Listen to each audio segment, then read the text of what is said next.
모 회사에 임원으로 계시는 분의 이야기입니다. 그분이 회사에서 신입 사원들을 이렇게 보게 되면은 이야기를 하는 게 있는데 이렇게 이야기를 한답니다. 당신 옆에 있는 창틀이 조금 더러운 것 같아요. 먼지가 있는 것 같아요. 이렇게 이야기를 한다라고 합니다. 그러면은 그 신입 사원이 여러 가지 반응을 보인대요. 어떤 신입 사원은 듣고 모른 체하고 가만히 있는다고 합니다. 어떤 친구는 먼지가 쌓인 창틀을 보면서 자기 이렇게 닦는데요. 그런데 거기만 닦는데요. 어떤 친구는 자기 옆에 있는 창틀도 닦지만은 창틀 여러 개를 한번 살펴본대요. 이렇게 좀 더 더러운 것이 없나도 살펴보고 혹시 또 책상 주위에 또 지저분한 것이 없는지 이렇게 좀 살펴보면서 청소를 한다라고 그렇게 이야기를 해요. 그 직장이 어느 정도 좋은 직장이기 때문에 적어도 그 직장에 오는 우리 청년들은 학력도 높고 자격증도 많고 어느 정도 능력을 인정받은 친구들이 그곳에 온다고 해요. 그런데 그분이 그런 이야기를 그런 질문들을 몇 가지 던진대요. 던지면서 그 친구를 어느 부서에 배치를 할 건지 또 이 친구가 언제까지 우리와 같이 갈 건지가 어느 정도 이렇게 윤곽이 나온대요. 그러면서 자기가 오랜 세월 통계를 내보니까 능력이 많고 또 여러 가지 자질이 풍성하고 또 자격증도 많이 가지고 있는 친구들은 많지만은 이 회사 안에서 자기 것만은 알고 다른 사람을 배려하지 못한다거나 또 자기가 가지고 있는 그 열정이 어느 정도까지만 되고 지속되지 않을 때는 그런 친구들은 이 회사에서 오래 근무하기 참 어렵다라는 것을 자기가 알았다라고 합니다. 그래서 자기가 신입사원들이 왔을 때 그런 질문을 던지면서 이 친구는 아주 오래 갈 수 있는 친구구나, 아니면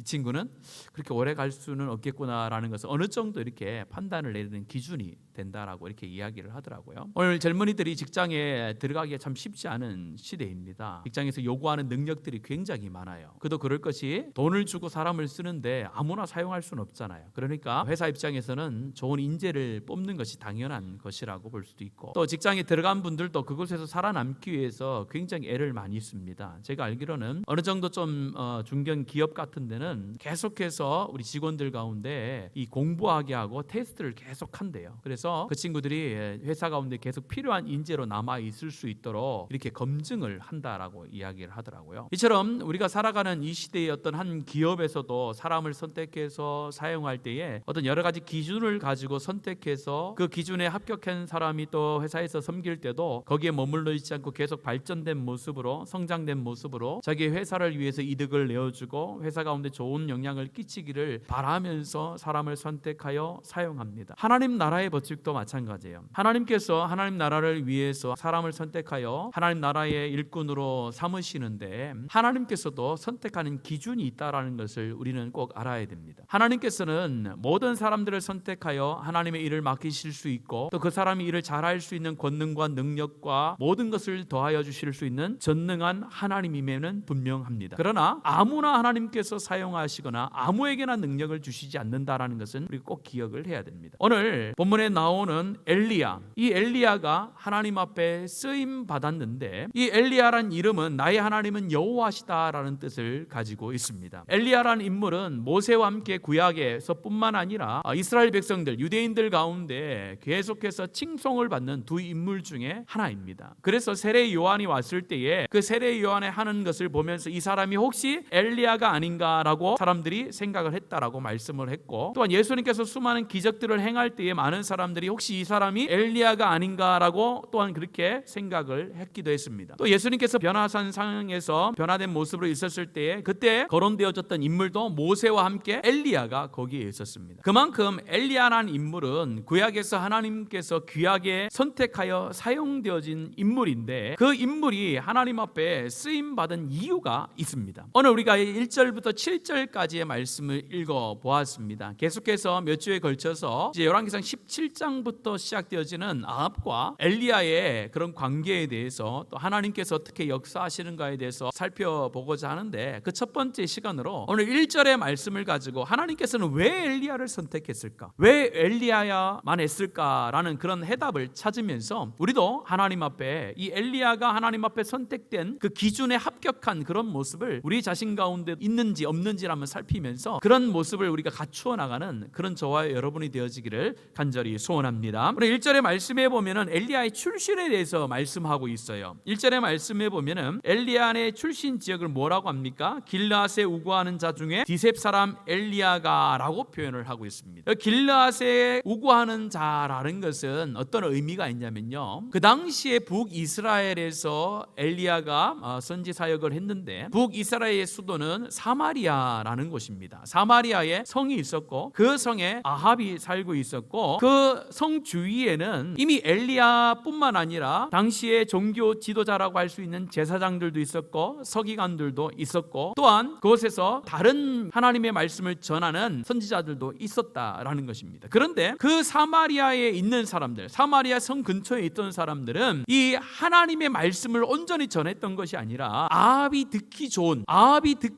말을 하면서 그곳에서 머물면서 아합이 주는 혜택을 누리며 살고 있었던 그런 종교 지도자들이 많은 그 땅이었다는 겁니다. 사마리아 땅이. 그런데 오늘 길르앗 땅은 어디냐면요, 우리가 잘 알듯이 여호수아가 이제 가나안 땅으로 들어가기 전에 요단 동편을 차지하게 되는데 요단 동편, 갈릴리 동편 있는 곳이 그곳이 바로 우리 말하는 길르앗입니다. 그래서 길르앗에는요 목초지도 있고 또 농업도 잘 되는 곳이었어요. 그래서 이방의 침입을 많이 받았거든요. 그래서 하나님께서 그 땅을 하나님의 가나안 땅 일부로 주셨음에도 불구하고 그 땅은 이방인들의 땅들처럼 여겨지는 그 땅이었어요. 그러니까 사마리아와 이 길르앗이라는 땅에는 이런 질적인 차이가 있었다는 거예요. 그 당시에 수도였던 사마리아에서는 아합이 주는 여러 가지 혜택을 누리며 살고 있는 수많은 사람들이 있었고 길르앗은 그렇지 않았다라는 것을 말하면서 이 엘리야라는 사람은 아합에게 잘 보이기 위해서 아부하면서 하나님이 아닌 다른 신들의 말을 전하는 그런 사람이 아니었다는 거예요. 하나님 안에서 신앙을 유독 잘 지켰던 사람이 엘리야라고 말씀하고 있고 엘리야의 디셉 사람이라고 할 때 디셉 사람이라는 것은 그 당시에 엘리야라는 이름을 많이 가지고 있어요. 성경에도 보면은 오늘 엘리야뿐만 아니라 3명의 엘리야가 더 나옵니다. 디셉 사람이는 디셉이라는 것은 디셉이라는 그 동네에 살고 있는 엘리야인데 유독 오늘 이 말씀을 하는 것은 성경 전체를 볼 때에 이 아합 가문에 대해서 심판을 할 때에만 이 디셉 사람 엘리야라는 단어를 사용해요. 다른 곳에서는 쓰지 않아요. 그래서 하나님께서는 이 길르앗에 우거하는, 다시 말해 당시에 신앙을 잘 지키고 있었던 엘리야, 특별히 이 아합 가문에 대해서 하나님의 권고의 말씀, 징계의 말씀, 심판의 말씀을 선포할 자로 하나님께서 이 엘리야를 선택했다라고 말씀을 하는 것입니다. 오늘 이 엘리야가 하나님 앞에 이렇게 신앙을 지키고 이 아합 가문에 대해서 심판하는 그런 하나님의 대리자로서 심판자로서 서게 되어지는데 그가 가지고 있었던 하나님의 마음에 들었던 첫 번째 신앙의 모습은 나는 여호와를 섬기는, 여호와만을 섬기는 자라는 것을, 자신의 정체성을 드러내는 그런 기준에 합격했기 때문에 그렇습니다. 오늘 1절의 말씀에 보면은 이렇게 말씀합니다. 길르앗에 우거하는 자 중에 디셉 사람 엘리야가 아합에게 말하되라고 하면서 내가 섬기는 이라고 이렇게 얘기합니다. 여기서 내가 섬긴다라는 것은 단순히 내가 하나님을 섬긴다라는 표현입니다만은 원어적인 뜻은 내가 하나님 앞에 서 있는 사람이다, 이런 표현이에요. 나는 다른 신 앞에 서 있는 사람이 아니라 하나님의 존전에 서 있는 그런 사람이다라는 것을 가르쳐 줍니다. 지금 누구에게 이 말을 하고 있습니까? 아합에게 하고 있다라는 게 굉장히 중요한 거예요. 아합에게 하고 있다라는 것이 이 어떻게 보면 엘리야가 생명을 걸고 이야기하는 겁니다. 지금 아합은 여호와의 신앙을 섬기는 자가 아니라 뭘 섬기고 있습니까? 바알과 아세라를 자신들의 신으로 알고 그들 가운데 풍요를 줄 걸 알면서 그렇게 섬기고 있었던 그 상황이에요. 그리고 아합은 그 당시에 가장 악한 왕이었고 하나님의 가장 싫어하는 우상 숭배를 가장 많이 했던 왕이란 말이에요. 그 왕 앞에 가서 나는 여호와를 섬기는 선지자입니다라고 이야기하는 것, 자기의 신앙의 정체성을 이야기하는 것이 쉬운 것이 아니라 바로 자신의 생명을 걸고 그 앞에 가서 이야기를 하는 거예요. 오늘 우리의 신앙이 그런 신앙이 되어야 된다는 것을 가르쳐 줍니다. 오늘 시대의 흐름을 따라서 살아가는 인생이 아니라 하나님의 뜻에 따라가는 인생이 되어야 된다는 것을 가르쳐 줘요. 이 세상에서 행하는 유행을 따라가는 인생이 아니라 하나님의 말씀에 따라가는 인생이 되어야 된다는 것을 가르쳐 주고 있습니다. 나는 하나님을 믿는 사람이다라고 이렇게 고백하며 살아가는 게 쉬운 것 같아도요, 그 당시도 생명을 걸고 고백하는 고백이었지만 지금도 참 어렵습니다. 우리 많은 사람들이 사용하는 단어 중에 트렌디하다라는 표현을 많이 써요. 트렌디하다라는 게 뭡니까? 어른들은 쉽게 생각하면요, 유행 따라 살아가는 것도 제 멋이지만 그거 똑같은 거예요. 유행 따라 살아가는 것을 트렌디하다라고 얘기하는 거예요. 근데 그런데 많은 우리 다음 세대들과 젊은이들 속에 이 트렌디하다라는 것이 박혀 있는데 이것이 하나님의 뜻이 아닐 때가 굉장히 많아요. 이렇게 생각합니다. 교회를 아침에 일찍 가서 섬기고 하루 종일 교회에서 지내는 것은 오늘 이 시대의 트렌디하지 않다라는 거예요. 대부분의 젊은이들이 다 그렇게 생각합니다. 전부 그렇게 생각해요. 그런 문화의 흐름이 있다라는 거예요. 그런 흐름 속에서 젊은이들이 그것이 아니라 내가 하나님의 교회를 섬기면서 나는 하나님만을 섬기는 자로 내가 교회에 가서 아침부터 저녁까지 내가 하나님의 교회에서 섬기고 수고하고 애쓰는 것이 그것이 정말로 하나님이 원하는 삶인데 오늘 이 시대의 흐름이 그렇지 않다라고 하니까 그것을 우리가 생각하지 않고 그 길로 따라가는 젊은이들이 굉장히 많다라는 거예요. 교회를 다니는 것은 고리타분한 것이고 교회를 다니지 않고 살아가는 것은 세련된 것이다라고 생각하는 것이 오늘 이 시대의 문화라는 거예요. 그렇게 이 시대의 문화는 우리를 세뇌를 시키고 있습니다. 로마서 12장 2절 말씀 같이 한번 우리 믿음으로 읽겠습니다. 시작. 너희는 이 세대를 본받지 말고 오직 마음을 새롭게 함으로 변화를 받아 하나님의 선하시고 기뻐하시고 온전하신 뜻이 무엇인지 분별하도록 하라. 아멘. 하나님께서 말씀하시기를 너희는 이 세대를 본받지 말라는 거예요. 오늘 이 세대를 본받지 말라는 건 무엇입니까? 이 시대의 흐름에 대해서 거부할 수 있어야 된다라는 거예요. 이 시대의 역사는 하나님이 주관하시지만은 또 이 땅의 문화와 이 땅의 흐름들은 악한 영이 주도하는 경우도 굉장히 많습니다. 그런데 아무 생각 없이 그 흐름을 따라가서는 안 된다는 것을 말하는 거예요. 그러면서 뭘 분별하는 거예요? 하나님의 선하시고 기뻐하시고 온전하신 뜻이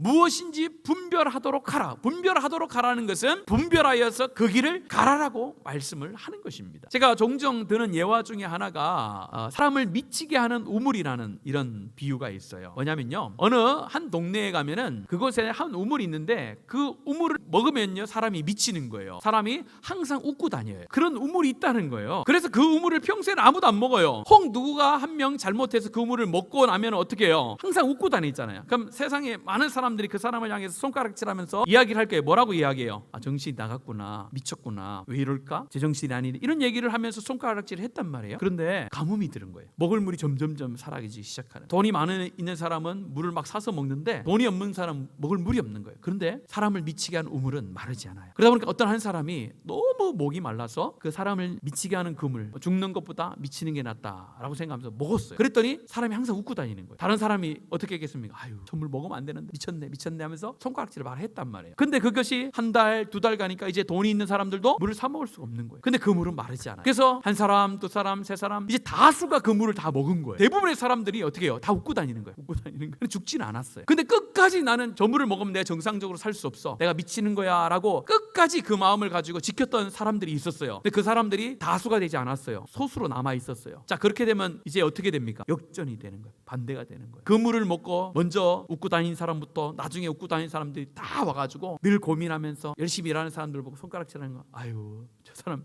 미쳤다고 반대가 되는 거예요. 그런 시대를 만들어가는 게 악한 영이라는 거예요. 이 문화라는 것, 이 트렌디하다라는 것, 유행하는 것이 하나님의 뜻에 맞지 않고 진리의 말씀을 벗어났음에도 불구하고 그것이 우리의 마음속에 하나하나 들어오기 시작하면서 그것이 주류라고 생각할 때에 우리 아이들과 우리 젊은이들과 우리 기성세대들이 다 그를 쫓아가요. 그러면서 그것이 죄악이 아닌 것처럼 어떻게 합니까? 내 자신을 위로해요. 아, 세상이 다 그렇게 하는 게 나도 그렇게 가도 되는 거야? 나도 가도 되는 거야? 그렇게 생각하면서 하나님의 말씀의 법을 떠나서 살 때가 많다라는 거예요. 그래서는요, 하나님의 눈에 우리가 띌 수가 없어요. 하나님은요, 이 시대를 거슬러 올라가는 그런 믿음을 가진 자를 하나님이 사용하시는 줄로 믿습니다. 우리 아이들 가운데도 그런 마음을 여러분들 많이 심어주셨으면 좋겠어요. 우리 아이들이 다, 모든 친구들이 다 그렇게 한다라고 해서 여러분들도 허용하지 않아야 되는 것들도 허용하는 경우들이 참 많다라는 것을 우리는 알아야 됩니다. 세상이 다 글로 가도 우리 아이는 그 길로 가지 않도록 우리가 믿음의 대를 이어줄 수 있어야 신앙의 전수가 잘 이루어지지. 우리 아이들이 일상의 삶을 살 때는 그렇게 다 살게 하고 교회에 와서 예배드리라 절대로 올 수가 없죠. 그래서 여러분들이, 우리 아이들 또한 여러분 자신들이 나는 이 시대의 흐름을 따라가는 인생이 아니라 하나님의 말씀을 따라서 하나님만을 섬기는 자입니다라는 자신의 신앙의 정체성을 바르게 드러낼 수 있는 저와 여러분 되기를 원합니다. 성경의 말씀에 보면 대표적인 인물이 있잖아요. 다니엘과 그의 세 친구잖아요. 다니엘 3장의 말씀에 보면 느부갓네살 왕이 금신상을 만들어서 거기에 절하지 않는 자는 내가 풀무불에 던지겠다라고 했을 때에 이 세 명의 친구들이 이렇게 고백하잖아요. 17절부터 18절 말씀 같이 한번 읽겠습니다. 시작. 왕이여, 왕이 세우신 금신상에게 절하지도 아니할 줄을 아옵소서. 얼마나 멋있는 말입니까? 우리 자녀들과 우리가 이런 믿음의 선포를 할 수 있는 복된 자리 가운데 있기를 원합니다. 당장 풀무불 가운데 들어가야 돼요. 그 상황 속에서도 살아계신 하나님을 믿고 그렇지 아니하실지 할지라도 나는 금신상에 절하지 않겠습니다라는 그런 믿음의 담대함, 여호와만을 섬기겠다는 그 신앙의 정체성을 지키는 자, 그를 통하여 하나님은 역사하십니다. 다니엘도 마찬가지예요. 다니엘 6장의 말씀, 6장 10절의 말씀 같이 한번 읽겠습니다. 시작. 다니엘이 이 조서에 왕의 도장이 찍힌 것을 알고도 자기 집에 돌아가서는 윗방에 올라가 예루살렘을 향한 창문을 열고 전에 하던 대로 하루 3번씩 무릎을 꿇고 기도하며 그의 하나님께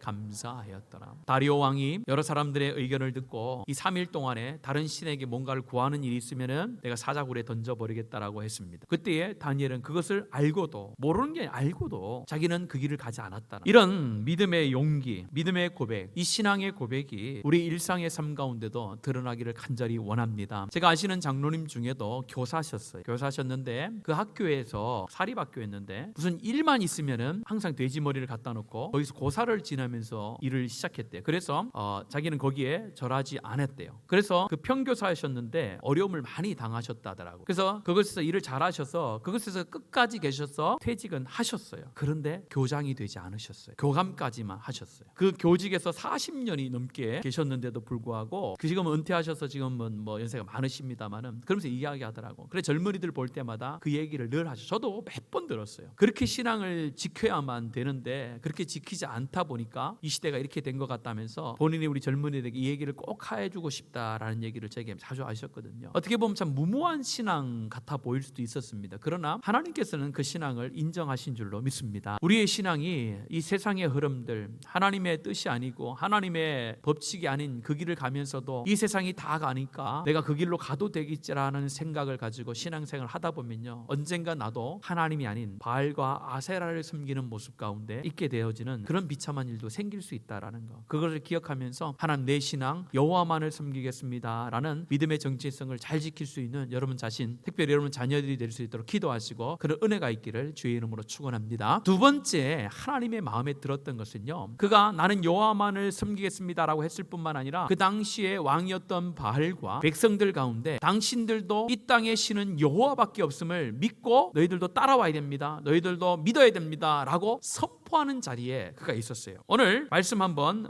살펴보면요, 1절의 말씀에 보면은 이런 표현이 있습니다. 이스라엘의 하나님 여호와께서. 이스라엘의 하나님은 누구라고요? 여호와시다라는 걸 말하는 거예요. 이스라엘의 하나님은 여호와다. 그래서 북이스라엘 백성들은 여호와를 섬겨야 된다라고 바알 앞에 가서 담대하게 외쳤던 사람이 바로 이 엘리야라는 거예요. 이 엘리야가 하나님 앞에서 이렇게 섬겼다라는 것은 지금 백성들이 누구를 신으로 섬길 수 있냐? 바알과 아세라를 지금 섬기고 있는데 그것은 잘못된 신이고 우리가 섬겨야 될 신이 아니라 여호와만을 섬겨야 된다라고 지금 아합 앞에 가가지고 이야기를 하고 있다라는 것입니다. 이것은 이 선포의 개념이 있어요. 어떤 개념이냐면 내가 믿는 것과 선포하는 것은 조금 다릅니다. 오늘 엘리야는 이 두 가지를 다 겸비한 사람이라는 거예요. 내가 아는 것으로 끝난 것이 아니라 지금 이것을 선포했을 때 자기에게 얼마나 큰 어려움이 올 것을 알고 있으면서도 그가 하나님 앞에 가서 믿음의 이 담대한 선포를 하고 있다는 거예요. 아합이 누굽니까? 그 당시에 가장 악한 왕이었다라고 했잖아요. 그리고 가장 이방신을 많이 섬겼던 왕 중에 하나라고 말씀을 드렸잖아요. 그런 왕에게 가서 하나님을 선포한다라는 것은 자신의 목숨을 거는 거예요. 나는 하나님 앞에 있는 자입니다, 하나님을 섬기는 자입니다도 자신의 목숨을 거는 고백이었지만은 특별히 하나님 앞에 내가 섬기는 자로서 당신에게 선포하는데, 이스라엘 백성들 가운데 선포하는데 우리 백성들이 주께로 돌아와야 됩니다, 바알과 아세라를 버리고 돌아와야 됩니다라고 이렇게 담대하게 외쳤던 사람이 바로 엘리야라는 것입니다. 하나님에 대한 선포는 말과 행동과 삶으로 선포해야 됩니다. 그런 삶이 우리 가운데 드러나야 돼요. 여호와는 나의 목자시고 여호와는 나의 능력이 되시며 여호와가 참신이다라는 것을 선포해야 되는데 어디에서 선포해야 됩니까? 교회에서 선포해야 됩니까? 아니면은 세상에서 선포해야 될까요? 세상이죠. 교회 안에서는 굳이 선포 안 하셔도 돼요. 우린 다 믿어요. 우리 하나님이 여호와 하나님이라는 것을 내가 믿는 분이야, 여호와 하나님 다 알아요. 이것은 어디에서 선포해야 되느냐? 믿지 않는 사람들 가운데, 세상 가운데 가서 선포해야 되는 거예요. 근데 그 선포함이 점점점 줄어드는 시대가 오늘 이 시대가 돼버린 거예요. 이전에는요, 많은 사람들이 정말로 예수 천당 불신지옥을 외치면서 예수 믿어야 구원 얻습니다, 예수 믿지 않으면 구원 얻지 못합니다라는 그런 선포에 하는 사람들이 굉장히 많이 있었단 말이에요. 근데 지금은요, 전도를 합니다. 그런데 그것을 선포하기가 참 쉽지 않은 시대가 되어졌어요. 왜냐면요, 너무 열심히 전도하고 너무 열심히 선포하면요 하면요 우리가 오해를 받아요. 누구로 오해를 받습니까? 이단으로 오해를 받아요. 빼앗긴 거예요. 누군가 이렇게 얘기하더라고요. 신천신지. 신천신지는 굉장히 좋은 말이에요. 성경에서 새로운 땅과 새로운 하늘, 하나님이 약속한 땅이에요. 근데 그 말을 우리는 쓰지 못해요. 왜 못 씁니까? 신천지 때문에 못 쓰는 거예요. 또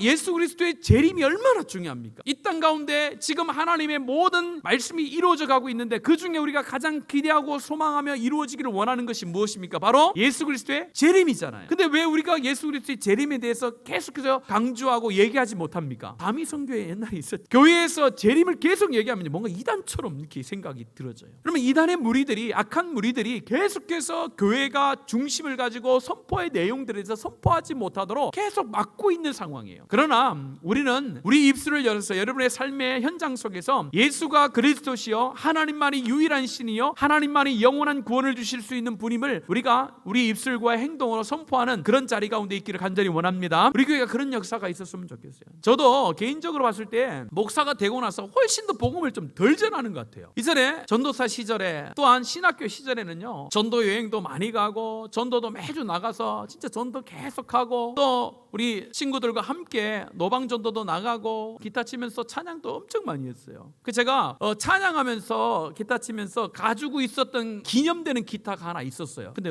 잃어버렸는데 왜 그 기타를 내가 좋은 기타는 아니었는데 그것을 제가 기념으로 참 늘 볼 때마다 제가 은혜가 있었는데, 왜냐하면 제가 노방전도를 갔었는데 기타를 치는데 기타 줄이 여러분들 쇠줄인 줄 아시죠? 쇠줄인데 그 찬양을 듣고 있던 귀신 들린 한 여인이 와가지고 그걸 꽉 잡았어요. 꽉 잡아서 피가 탁 터지면서 그 기타 안에 피가 쫙 이렇게 퍼졌어요. 그래서 기타 안에 보면 피가 쫙 묻어 있었어요. 그래서 제가 그걸 늘 보면서 하나님의 은혜를 늘 기억하고 하나님의 역사를 내가 생각했던 기억이 있거든요. 근데 지금은 기타 조금만 치면 어깨도 아프고 손가락도 아프고 그래요. 전도하러 나가는 시간이 정말 줄어들었어요. 친구하고 같이 지하철역에 들어가서 지하철역이 문이 닫히면 아무도 못 나가잖아요. 지하철 가잖아요. 못 나가면 거기에서 우리 친구하고 같이 기타 치면서 짧은 찬양도 하면서 예수 믿으세요 하고 얼른 도망 나오고 했던 기억이 있거든요. 근데 그런 하나님의 말씀과 복음에 대한 열정과 복음에 대한 선포가 제 자신으로부터 자신도 계속해서 약해지고 또 그런 모습이 교회 가운데도 많이 있는 것을 보면서 하나님이 정말 기뻐하시는 삶과 기뻐하시는 교회는 어떤 교회인지 자꾸 의문을 들게 합니다. 그래서 제가 교회를 맡고 나서 정말 우리 교회가 힘써야 될 것이 무엇이 있을까를 곰곰이 생각할 때마다 하나님이 가장 기뻐하는 일에 신경을 써야 되고 집중해야 되는데, 그것이 바로 하나님의 살아계심과 하나님의 구원자 되심과 예수 그리스도의 구원하심에 대해서 이 땅 가운데 선포하는 일인 줄로 믿습니다. 그 생각이 계속 들더라고요. 하나님의 역사와 기적과 능력은 어디에 집중적으로 나타난다라고 제가 금요일날 말씀드렸잖아요. 어디에 나타난다고요? 복음이 증거되어지는, 예수 그리스도의 이름이 증거되어지는 곳에 하나님의 기적의 역사와 능력의 역사는 일어나는 줄로 믿습니다. 예수님께서도 복음을 증거하기 위하여 기적과 표적을 이루셨지 자신을 드러내기 위해서, 자신을 나타내기 위해서, 자신의 교만함을 나타나기 위해서는 절대로 행하지 않으셨어요. 우리 교회와 우리 개인의 삶 가운데도 내가 복음을 들고 나가 예수 그리스도를 선포하고 하나님 그 선포 가운데 하나님의 진리의 말씀이 나아갈 때에 그 땅 가운데 그 사람 가운데 하나님의 회복의 역사와 하나님 능력의 역사가 나타나게 될 줄로 믿습니다. 우리 교회 가운데 하나님의 능력이 나타나기를 원하고 기대한다면 우리가 해야 될 일이 있는 거예요. 그것은 바로 살아계신 예수 그리스도의 복음을 선포하는 일인 줄로 믿습니다.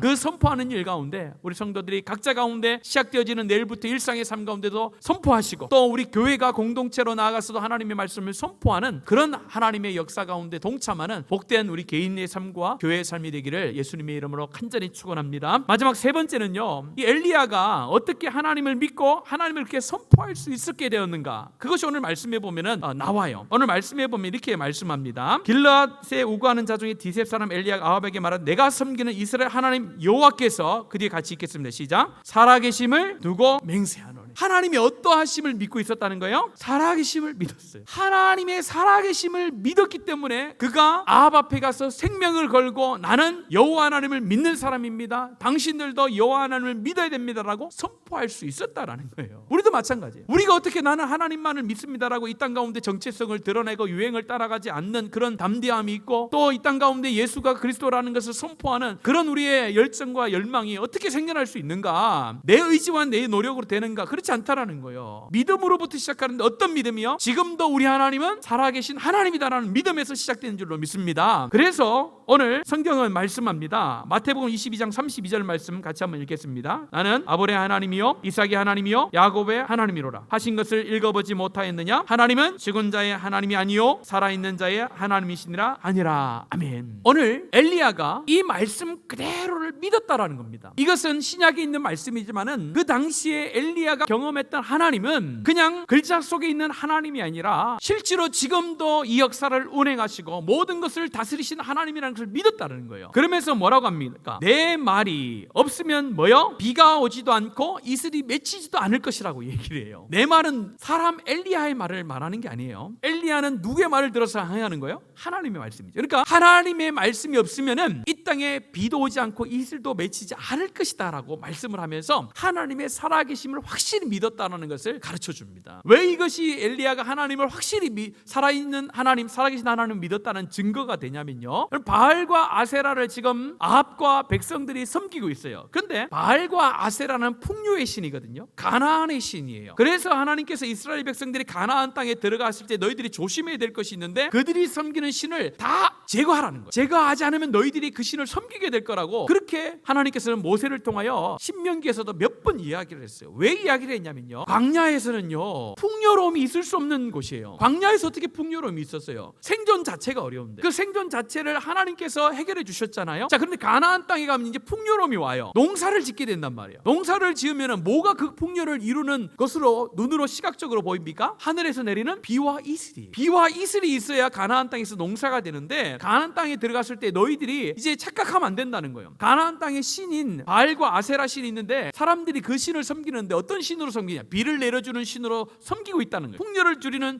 신으로 섬기고 있는데 너희들이 그것을 따라가면 안 된다는 거예요. 근데 오늘 그것을 잘하지 못해서 이스라엘 백성들이 전부 가나안 땅에서 하나님이 아닌 풍요의 신 바알과 아세라를 섬기는 일이 역사에 계속해서 반복적으로 나타나고 있답니다. 그런 상황 속에서 지금 주특기잖아요. 바알과 아세라의 주특기가 하늘에서 비 내리는 거, 이슬 맺히게 하는 건데 오늘 그것에 대해서 정면으로 지금 뭐요? 아니다라고 거부를 하는 거예요. 너희들이 풍요를 주는 신으로 믿고 있는 그 바알과 아세라는 죽은 신이다. 능력의 신이 아니다라는 거예요. 너희들이 따라갈 신이 아니고 너희들이 따라갈 신, 살아계신 하나님은 바로 여호와 하나님이다라는 걸 가르쳐주는 거예요. 오늘 이 말씀은요 믿음으로부터 선포됐지만은 어떻게 보면요 도박과 같은 거예요. 왜냐면요 만약이지만요 선포했어요. 하나님의 말씀이 없으면 이제 이 땅 가운데 비도 이슬도 맺히지 않을 것이다라고 호언장담을 하고 나왔는데 내일 이슬이 내리면 어떻게 돼요? 이 난리 나는 거예요. 내일 아침 이슬 내렸네? 그럼 하나님이 어떻게 되는 거예요? 완전히 하나님이 죽은 하나님이 돼버리는 거예요. 바알과 아세라가 진짜 신이 되고 여호와 하나님이 가짜 신이 돼버리는 그런 상황이 이제 내일 일어날 수 있는 상황이에요. 그런 상황 속에서 하나님의 말씀을 듣고 엘리야가 이렇게 선포했다라는 것은 얼마나 하나님에 대한 확신이 강했는가를 보여주는 내용이에요. 하나님께서 우리 가운데도 말씀합니다. 하나님께서는 아브라함과 이삭과 야곱의 하나님이었습니다. 그런데 거기에서 끝난 게 아니에요. 역사 이래로 수많은 하나님의 사람들을 선택하여 하나님의 능력을 가지고 하나님의 능력의 삶을 살아가게 하셨어요. 지금도 우리 하나님은 살아계셔서 우리 가운데 그러한 사명과 그런 사역을 감당할 수 있는 그런 능력과 은혜를 주시는 줄로 믿습니다. 신앙은 현장을 떠나서는 결코 있을 수 없어요. 신앙과 믿음은요 현장이 있어야 돼요. 우리의 신앙은 죽은 신앙이 아니라 삶의 고백으로 드려지고 삶의 능력으로 나타나는 신앙이 되어야 되는데, 그 삶의 고백과 능력으로 나타나는 신앙은 나와 함께 하시는, 지금도 나와 함께 하셔서 역사하시는 살아가신 하나님과 동행할 때에 그 삶을 살아갈 수 있습니다. 교회 가운데 하나님의 능력이 점점점 사라지는 것은 일상의 삶 속에서 살아계신 하나님의 고백이 없기 때문에 교회의 능력이 사라질 수도 있다라는 것을 우리는 기억해야 됩니다. 내일부터 여러분들이 일상의 삶을 살아요. 교회 안에는 하나님이 살아계신 것처럼 느껴지고 하나님의 살아계심이 체험되는 것처럼 보여요. 근데 내가 살아가는 직장의 삶에 가면은 하나님이 어디 있느냐라고 외칠 만큼 하나님의 부재가 느껴져요. 그런 상황 속에서도 우리 하나님은 살아계신 줄로 믿고 행동하고 말하고 하나님을 선포할 수 있는 인생, 그 인생 가운데 하나님의 역사는 반드시 있게 될 줄로 확신합니다. 글자 속에, 이 성경 속에 머물러 있는 하나님이 절대 아니에요. 다른 종교는요 경전이라고 해요. 경전, 그냥 글자예요, 글자. 그러나 우리 하나님은 이 글자 속에 머물러 있는 것이 아니라 글자로부터 시작된 하나님의 역사가 현장 가운데 지금도 역사하는 말씀으로 함께 하신다는 그 하나님이라는 것을 믿어야 됩니다. 오늘 이 시간에 시간에 다시 한번 우리 마음속에 새겼으면 좋겠어요.